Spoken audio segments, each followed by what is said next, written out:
The most points in a playoff game since 2020. So we got Bubble Jamal back, 43 points, 8 made threes.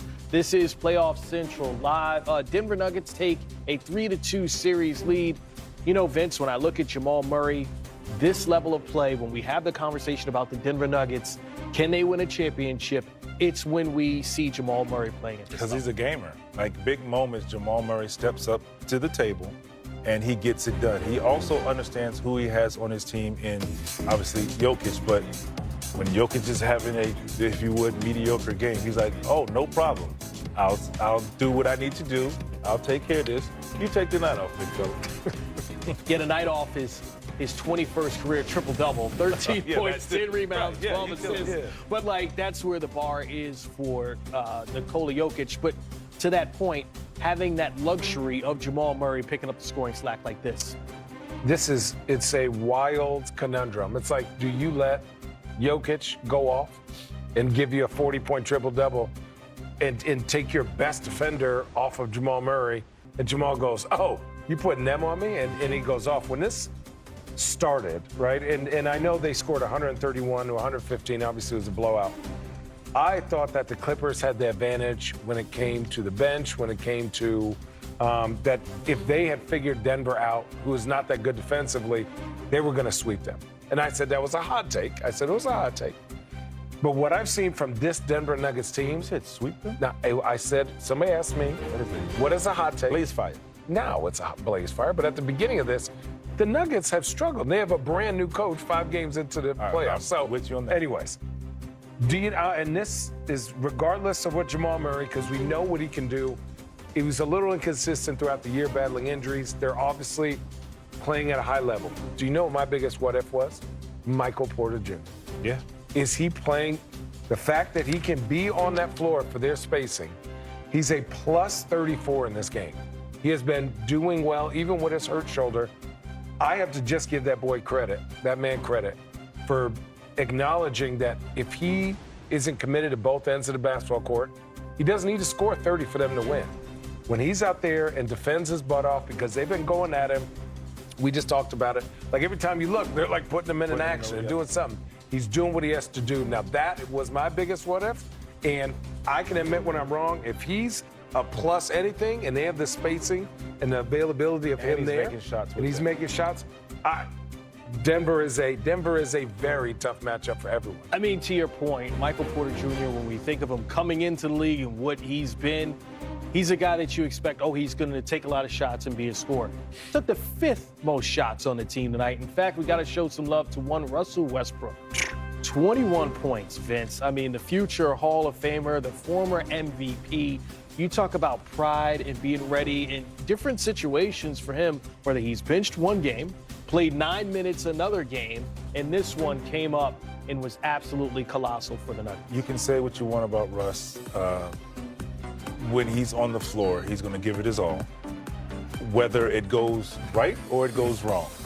And he's a gamer, and he's going to go out there and compete with that chip on his shoulder. Like, he's all for it. And I tell you what, he's a wild card for them. Yeah. And as they move, if they can pull this out, he will continue to be a wild card because they're going to give him that shot. If he makes that shot, fine. He's going to be a guy, he can get them in foul trouble, get them in the penalty, get them transition buckets by himself. So he brings a lot to the table, and he's another guy who I felt like was an X factor. What do you do with Russ, and how would he play? And he's bought in. Yeah, one thing about Russ is there's an on-off switch. There's no like gears. Yeah. Right? There's an off switch? Off when he's not playing. But what I'm saying is, Russ, whether they're at home, whether they're on the road, he got one gear, and that's to do the best that he can to help this team win. And when you have somebody like that who can give you 21, it's just immeasurable because now bench guys go, well, we got Russ with us, like, here we go, and he's just going to push. And he's been to the top. He's been an MVP. He's been a go-to guy. He's been a guy that you know, who's been the facilitator, been everything. So MVP, now yeah. Everything you want. And now he's the guy that's coming off your bench, playing a role and understanding that and bought in. That's why I said he's bought in because, like, Russ has been what Jokic and Jamal Murray has been. He's been the guy that's has played the big minutes and hitting the game-winning shots or missing the game-winning shots, and he's brought in and gives them another experienced guy off the bench. To that point, right, you get to where Russ is at this point in his career. He looks at this group.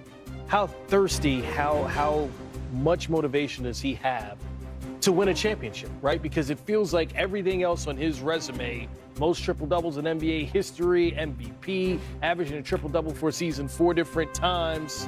Now, with this group, you got to feel like he has to buy into winning a championship, When right? you've gone through different teams, and you walk into a locker room, the Denver Nuggets locker room, you look around what's in there. You have Jamal Murray, then you have Nikola Jokic, and you have the supporting cast, and you walk in there with him.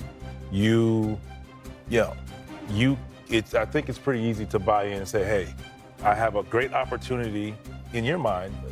With this team, I have a great opportunity to potentially win a championship or at least compete for one. Right. He has a big role on this team, being your 6th, 7th person, and also he has a voice. And also you look, they're healthy now.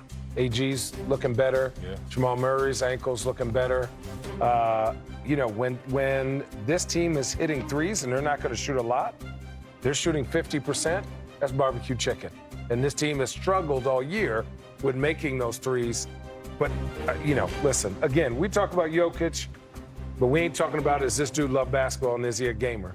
And whether he's getting his 11-point triple-double or 60-point triple-double, he shows up, and so does the rest of his team. And one thing that they do is that they believe, and that's something that I didn't know that they would have with this new coach, that they believe, and they weather storms, and they just know, hey, we're champions too. Don't count us out. Yeah, here's Jamal Murray with the 6-2 under interim head coach David Adams. Coach, we're talking before the game about how critical Game 5 is. You didn't want to talk about the story being written. What do you want to write about kind of Jamal Murray's game tonight? Jamal doing what Jamal does, us helping him a little bit with the way they've been guarding him. I thought we got him loose better, we screened better, allowed him to play in a rhythm.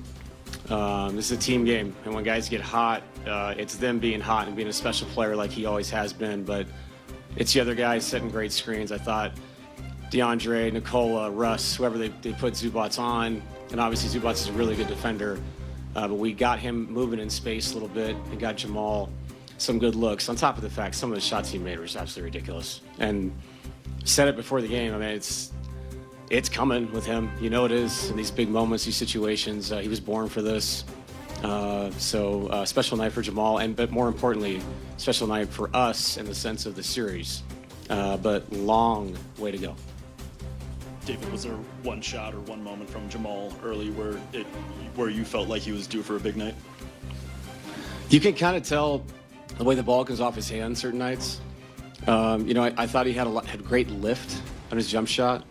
Some of the early drags where he was pulling up into three-point shots, his left-handed finishes complementing the shooting. So maybe not one thing. I think it was just a culmination of watching him